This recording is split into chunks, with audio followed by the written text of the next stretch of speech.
Okay, so there's talk of Biden being replaced. Do you think it's going to happen? I don't know. I'm not convinced, but I thought so for a long time. But now he's saying he's not going anywhere. So who knows? Who knows what's going to happen? There's a lot of shit being thrown at the wall. We'll say.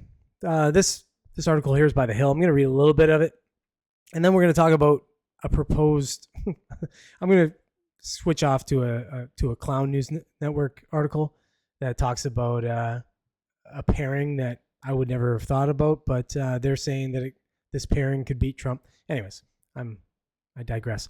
Let me read a bit of this article here. So here's how the process to replace Biden would work if he withdraws. Amid rising pressure on President Biden to withdraw from the race, questions are looming over the mechanics of getting another Democrat on the ballot ahead of November. Democrats do have a path forward. The filing deadline for the party to get their presidential candidate on the ballot in most states hasn't been met yet, and there are avenues within the party over how to choose a new candidate if need be. Much of the chatter over Biden's fate for now is speculation, as the president and his campaign maintain he's committed to running for another term. Still, some Democrats have expressed uncertainty over his electoral chances against Trump in November. Come on, he has no chance against Trump in November, so they're expressing their uncertainty. No, it's pretty certain he's not going to beat Trump. While others have called for him to drop out immediately, injecting uncertainty into an already chaotic election cycle. Here's what to know about the rules governing a new Democratic presidential pick. So typically the Democratic presidential candidate is officially selected at the Democratic National Convention, but this year's presidential nominating process is set to look a little different. Democrats are holding a virtual roll call in response to earlier concerns that the president wouldn't be able to get his name on the November ballot in Ohio ahead of the state's filing deadline.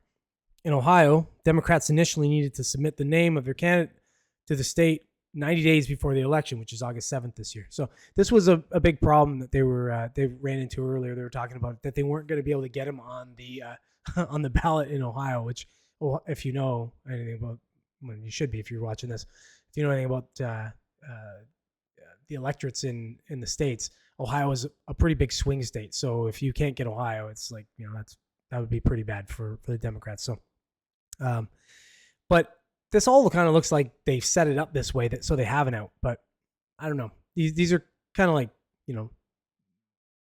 these are weird mistakes to make, put it that way.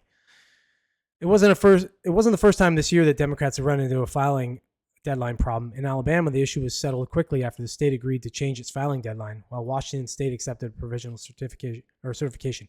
So they're making little changes for Biden to make sure he gets in there. And I don't know. I think they were just kind of, this is what I feel anyway. I feel like they were kind of seeing how it would go, see how the polls would show, and then they would leave themselves some outs to be able to replace him. There's a number of ways they can do it. It's been speculated. Tim Pool speculates all the time on, that they'll have Gavin Newsom run up on stage and save him from a cardiac arrest or something like that. I don't think it's going to be that, grandiose, but I think that maybe they just convince Biden to step down and someone steps in for him.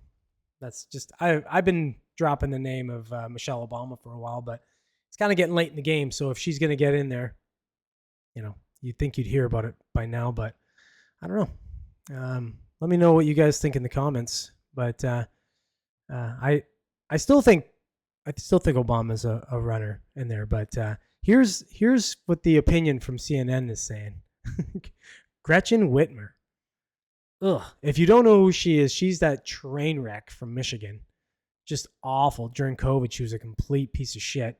They're talking about Kamala Harris and Gretchen Whitmer. I gotta read a little bit of this because it's hilarious. It's an opinion. Kamala Harris and Gretchen Whitmer could make a winning ticket for Democrats.